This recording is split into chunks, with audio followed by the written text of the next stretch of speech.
ಅಲ್ಲಿ 3 ದಿನ ಕಲೆಕ್ಷನ್ ಮಾಡಿದರು ಎಲ್ಲರೂ ನನ್ನ ಮಕ್ಕಳು ಅವರೆಲ್ಲರೂ ಕಲೆಕ್ಷನ್ ಮಾಡಿಬಿಟ್ಟು ಊರಿಗೆ ಹೋಗ್ತೀನಿ ಅಂತ ಯಾವಾಗಲೂ ನನಗೆ ಹೇಳುವಗಳು. ಮೊನ್ನೆ ಸೋಮವಾರ ದಿನ ಹೋಗ್ಬೇಕಾದ್ರೆ 12 ಗಂಟೆ ಆಗಿತ್ತೇನೋ, 11-11:30 ಆಗಿತ್ತು. ನನಗೆ ಹೇಳಾರ್ದಂಗೆ ಊರಿಗೆ ಹೋದ್ರು.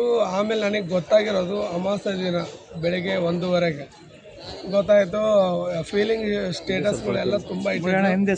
ನಾನು ನನ್ನ ಮಗಳು ಕೀರ್ತಿಗೆ, 2ನೇ ಮಗಳಿಗಳು, ಕೇಳಿದೆ ಏನಕ್ಕೆ ಹಂಗೆಲ್ಲ ಇಟ್ಟಿದ್ದಾಳೆ ಅಂತಂದು ಕೇಳಿದಾಗ ಇಲ್ಲ ಮಮ್ಮಿ ಅವ್ರ ಗಂಡ ಇಬ್ಬರು ಜಗಾಡ್ಕೊಂಡಿದ್ದಾರೆ ಅಂತಂದು ಹೇಳಿದರು.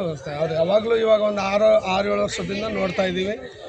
ಕಾಮನ್ ಬಿಡು ಅಂತ ಸುಮ್ಮನೆ ಆದ್ವಿ. ಯಾಕಂದರೆ ಫಸ್ಟ್ ಟೈಮ್ ಜಗಾಡಿದಾಗ ಹಂಪಿ ಸ್ಟೇಷನಲ್ಲಿ ಕಂಪ್ಲೇಂಟ್ ಕೊಟ್ವಿ, ಅಲ್ಲಿಂದ ಟೌನ್ ಸ್ಟೇಷನಲ್ಲಿ ಕಂಪ್ಲೇಂಟ್ ಕೊಟ್ವಿ, ಎಲ್ಲರೂ ಮುಗೀತು. ಮತ್ತು ಊರಲ್ಲಿ ಅವರು ಹೊಸ ಮಲ್ಪನಗುಡಿಯಲ್ಲಿ ಪಂಚಾಯತಿ ಮಾಡಿದ್ವಿ. ಇಲ್ಲ ನಿಮ್ಮ ಮಗಳ ತಂಟೆಗೆ ಬರಲ್ಲ, ಇನ್ನೊಂದು ಸತಿ ನನ್ನ ಮಗನೇ ನಿಮ್ಮ ತಂಟೆಗೆ ಬರಲಾರ್ದಂಗೆ ನಾವು ನೋಡ್ಕೊತೀವಿ ಅಂತ ಅವ್ರ ಅಪ್ಪ ಅಮ್ಮ ಹೇಳಿದರು. ಅದ್ರ ಮುಖಾಂತರ ನಾವು ಸುಮ್ಮನೆ ಆದ್ವಿ.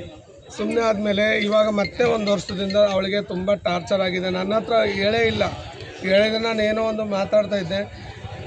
ನಿನ್ನೆ ಮಧ್ಯಾಹ್ನ 1:30ಯಿಂದ ಇವಳು ಹೇಳಿದ್ದು ನನಗೆ, ಮಮ್ಮಿ ಸುಹಾಸಿನಿ ಬರ್ತಾಳೆ ಅಂತ. ಇವಾಗ ಸರಿ ಮಗ ಬರಲಿ ಬಿಡು, ಏನೋ ಫೀಲಿಂಗಲ್ಲಿದ್ದಾಳೆ, ಬರಲಿ. ನಾನು ಫೋನ್ ಮಾಡಲಿಲ್ಲ. ಯಾಕಂದ್ರೆ ಅವಳು ನಾನು ಫೋನ್ ಮಾಡಿದಾಗಲ್ಲ, ಗುರು ನಾನು ಏನಾದರೂ ಸ್ಟೇಟಸ್ ಇಡಲಿ ಏನಾರು ಇರಲಿ ನನಗೆ ಬೈತಲ್ಲ ಗುರು ಅಂತ ನನಗೆ ಸುಮಾರು ಸತಿ ಅಂದ್ಲು. ನಿನ್ನೆ ನನಗೆ 4 ಗಂಟೆ ಸುಮಾರು ಹೊತ್ತಿಗೆ ಸುಹಾಸಿನಿ ಫೋನ್ ಎತ್ತಾ ಇಲ್ಲ ಅಂತ ಅವ್ರ ಅಕ್ಕವರೆಲ್ಲ ಫೋನ್ ಮಾಡಿದ್ದಾರೆ ಅಂತ ಹೇಳಿದಾಗ ಮಲ್ಕೊಂಡಿದ್ದೆ, ಇದೇ ಸೀರೆಯಲ್ಲಿ ಮಲ್ಕೊಂಡಿದ್ದೆ. ಫಸ್ಟ್ ಹೋಗೋಣ ಅಂತೇಳಿ ಒಂದು ಕಾರ್ ಮಾಡಿಕೊಂಡು ಬಂದ್ವಿ. ಬೈಲದಗಿರಿ ಹತ್ರ ಬರಬೇಕಾದ್ರೆ ಅವ್ರ ತಮ್ಮ ವಿಜಿ ಅಕ್ಕ ಸುಹಾಸಿನಿ ಇಲ್ಲಕ್ಕ ಇಬ್ಬರು ಹಿಂಗಾಗಿದ್ದಾರೆ ಅಂತ ಹೇಳಿದಾಗ ನಾವೇನು ಮಾತಾಡಬೇಕು ಏನು ಮಾಡ್ಬೇಕಂತ ಗೊತ್ತಾಗಲಿಲ್ಲ.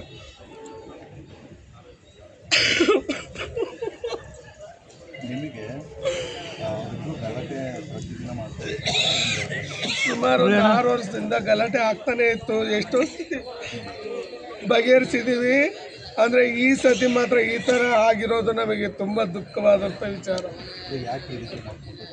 ಅದ್ರ ಬಗ್ಗೆ ನಮ್ಗೆ ಗೊತ್ತಿಲ್ಲ. ಅವಳು ಹಾಸ್ಪಿಟಲ್ ಏನಾದರೂ ಆಗಿದ್ರೆ ನಾವು ಹೋಗಿ ಬಗೆಹರಿಸ್ತಿದ್ವಿ. ನಾವು ಹಾಸ್ಪಿಟಲ್ ಇದ್ದೀವಿ, ಅವ್ರು ಬಳ್ಳಾರಿಯಲ್ಲಿ ಮಾಡ್ಕೊಂಡಿದ್ದಾರೆ. ಯಾವಾಗಲೂ ಇವಾಗ ನನ್ನ ಹತ್ರ ಬಂದಾಗಿಂದ ಮಂಗಳವಾರ ದಿನ ತಪ್ಪದೇ ಪೂಜೆ ಮಾಡಲಿಕ್ಕೆ ಬಳ್ಳಾರಿಗೆ ಬರ್ತಾಯಿದ್ಲು. ಫಸ್ಟಿಗೆ ಒಂದು ಮೇದರೋಣಿಯಲ್ಲಿ ಬಾಡಿಗೆ ಇದ್ಲು, ಅಲ್ಲಿ ಕೂಡ ಅದೊಂದು ಮನೆ ಬಂದಿದ್ದು. ಈ ಮನೆ ಎಲ್ಲಿದೆ ಅಂತಲೂ ಗೊತ್ತಿದ್ದಿಲ್ಲ ನನಗೆ. ನಿನ್ನೆ ನೈಟು ನಾನು ನೋಡಿರೋದು. ಅವಳು ಹೋಗಿ ಹಿಂಗೆ ಮಲ್ಕೊಂಡಿದ್ದಾಳೆ. ಅಂದರೆ ಅವಳು ಸಾಮಾನ್ಯವಾಗಿ ಸಾಯೋಳಂತೂ ಅಲ್ಲ, ಅವನೇ ಏನೋ ಮಾಡಿಬಿಟ್ಟು ಅವಳಿಗೆ ಮಾಡಿರೋದು.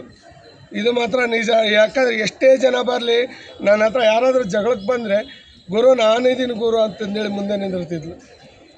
ಇವತ್ತು ಅವಳಿಗೆ ಆಗಿದೆ ಅಂದರೆ ಅವನು ಏನೋ ಮಾಡಿದ್ದಾನೆ ಅಂತ ನನಗೆ ಇದು ಇದೆ.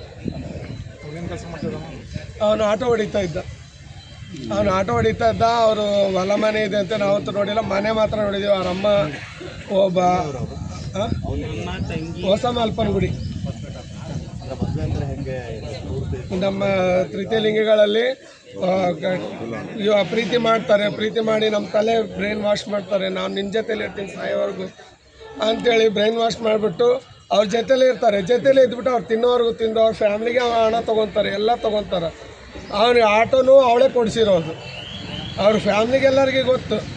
ಅವ್ರ ಫ್ಯಾಮ್ಲಿಗೆ ಎಷ್ಟೋ ಸತಿ ಹೇಳಿದ್ದೀನಿ ನಾನು, ಇಲ್ಲಮ್ಮ ಈ ಥರ ಜಗಳ ಆಗ್ತಾಯಿದೆ, ಕರ್ಕೊಂಡು ಹೋಗ್ರಿ, ಅವ್ನಿಗೇನೋ ಒಂದು ಮದುವೆ ಮಾಡಿರಿ ಅಂತಂದರೆ ಅವನು ಇಷ್ಟರಲ್ಲೇ ಒಂದು ಹುಡುಗಿ ಜೊತೆಲಿ ಮದುವೆ ಇತ್ತು. ಆ ಮದುವೆ ಸಲುವಾಗಿ ಏನಾದರೂ ಆ ಥರ ಮಾಡಿದಾನೋ ಗೊತ್ತಿಲ್ಲ. ಅವಳಿಗೆ ಮಾಡಿಬಿಟ್ಟು ಇವ್ರು ಏನಾದರೂ ಮಾಡ್ತಾರೆ ಅಂತೇಳಿ ಅವನೇನಾದರೂ ಮಾಡ್ಕೊಂಡಿದ್ದಾನೆ ಅಂತ ನಮಗಂತೂ ಕಣ್ಣಾರ ನೋಡಿಲ್ಲ. ಆ ದೇವ್ರಿಗೆ ಗೊತ್ತು, ಅವಳು ಸತ್ತಿರೋಳಿಗೆ ಗೊತ್ತು. ನನ್ನ ಹೆಸರು ಲಕ್ಷ್ಮಿ, ವಿಜಯನಗರ ಜಿಲ್ಲೆ ಹೊಸಪೇಟೆ ಸಮುದಾಯದ ಅಧ್ಯಕ್ಷ. ಅವ್ರ ಫ್ರೆಂಡ್ಸ್ ಎಲ್ಲರಿಗೂ ಫೋನ್ ಮಾಡಿದ್ದೀವಿ. ನಾನು ಫೋನ್ ಮಾಡಿದ್ರೆ ನನ್ನ ನಂಬರ್ ಬ್ಲಾಕ್ ಲಿಸ್ಟ್ ಹಾಕಿದ್ದಾರೆ. ಮತ್ತು ಪೊಲೀಸವ್ರಿಗೆ ನಂಬರ್ ಕೊಟ್ಟಿದ್ದೀನಿ. ಸರ್ ನನ್ನ ನಂಬರ್ ಬ್ಲಾಕ್ ಲಿಸ್ಟ್ ಹಾಕಿದ್ದಾರೆ, ನೀವಾದರೂ ಫೋನ್ ಮಾಡಿರಿ ಅಂತೇಳಿ ಪೊಲೀಸವ್ರಿಗೆ ನಂಬರ್ ಕೊಟ್ಟಿದ್ದೀನಿ. ಅವ್ರ ಪೇರೆಂಟ್ಸ್ಗೆ ನಿನ್ನೆ ನೈಟ್ 9:26ಕ್ಕೆ ಫೋನ್ ಮಾಡಿದ್ದೀನಿ. ಅವ್ರ ಚಿಕ್ಕಪ್ಪನಿಗೆ, ಅವ್ರ ಅಪ್ಪನಿಗೆ, ಮನೆ ಪಕ್ಕದಲ್ಲಿರೋರಿಗೆ ಫೋನ್ ಮಾಡಿದ್ದೀನಿ. ಯಾರು ಇದುವರೆಗೆ ಬಂದಿಲ್ಲ. ಅಲ್ಲಮ್ಮ, ಈಗ ಉಳಿಕೆಯಾದರೂ ಕೂಡ ಯಾರ್ಯಾರ ಜೊತೆ ರಿಲೇಷನ್ಗಳು ಇಟ್ಕೊಂಡಾರೆ ಅವ್ರಿಗೆಲ್ಲ ಏನನ್ನ ಹೇಳ್ತಾ ಇದೆಯಾ? ಬರೀ ಹಿಂಗೆ ಅವ್ರದ್ದೆಲ್ಲ ನೋಡ್ಕೊಂಡು ತಾಯಿ ತಾಯಿ ಸ್ಥಾನದಾಗ ನಿಂತು ಇವ್ರಿಗೆಲ್ಲ ಹೇಳ್ಬೇಕಲ್ಲ, ಇಂಥವೆಲ್ಲ ರಿಲೇಷನ್ಶಿಪ್ ಮಾಡ್ಕೋಬೇಡ್ರಿ ಅಂತ.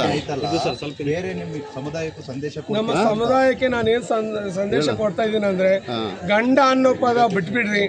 ನಮ್ಮ ಹೊಟ್ಟೆಪಾಡಿಗೋಸ್ಕರ ನಾವು ಆಗಿದ್ದೀವಿ. ನಮ್ಮ ತಂದೆ ತಾಯಿ ಸಲುವಾಗಿ, ನಮ್ಮ ಅಕ್ಕ ತಂಗಿ ಸಲುವಾಗಿ ಬಾಳ್ರಿ. ಯಾಕಂದರೆ ಗಂಡ ಅನ್ನೋನು ಇವತ್ತಿರ್ತಾನೆ, ನನ್ನ ಹತ್ರ ತಿಂತಾನೆ, ಹೋಗ್ಬಿಡ್ತಾನೆ. ಆಮೇಲೆ ಗಂಡ ಇರೋನೇನು ಎಲ್ಲಿವರೆಗೆ ತನಕ ಇರ್ತಾನೆ, ಅವನಂತ ಅವಳ ಹತ್ರ ಸಿನ್ಸಿಯರಾಗಿದ್ದು ಏನು ಮಾಡಿದ್ದು, ಅವನು ಸತ್ತೋಗಿದ್ದಾನೆ. ಇವತ್ತು ಮೊನ್ನೆ ಇದೇ 23 ದಿವಸದ ಹಿಂದ್ಗಡೆ ಒಂದು ಹುಡುಗಿದಾಯಿತು. ಅವತ್ತು ಯಾರೂ ಧ್ವನಿ ಎತ್ತಲಿಲ್ಲ. ಇವತ್ತು ನನ್ನ ಮಗಳಿಂದ, ನಮ್ಮ ಬಳ್ಳಾರಿ ಜಿಲ್ಲೆಯಿಂದ, ಹೊಸಪೇಟೆ ಜಿಲ್ಲೆಯಿಂದ ನಾವು ಧ್ವನಿ ಎತ್ತುತ್ತಾ ಇದ್ದೀವಿ. ನಮ್ಮ ಮಂಗಳಮುಖಿಯರಿಗೆ ಗಂಡು ಮಕ್ಕಳು ಅನ್ನೋರು ಯಾರೂ ಜೊತೆ ಆಗಿಬಿಡ್ರಿ ದಯವಿಟ್ಟು. ನಿನಗೆ ನಾಲೆಡ್ಜ್ ಇದ್ದಂಗೆ ಎಷ್ಟು ಜನಕ್ಕೆ ಇವಾಗ ಈ ಥರ ರಿಲೇಷನ್ಶಿಪ್ ಐತೆ? ಸುಮಾರು ಜನಕ್ಕಿದೆ ಸರ್. ನನಗೂ ಇತ್ತು ಸರ್, ನನಗೂ ಇತ್ತು. ನಾನು ಬಿಟ್ಟು ಇವಾಗ 8 ವರ್ಷ ಆಯಿತು. ನಾನು ಫ್ಯಾಮಿಲಿ ಜೊತೆ ನಾನು ಚೆನ್ನಾಗಿದ್ದೀನಿ. ಓಕೆ.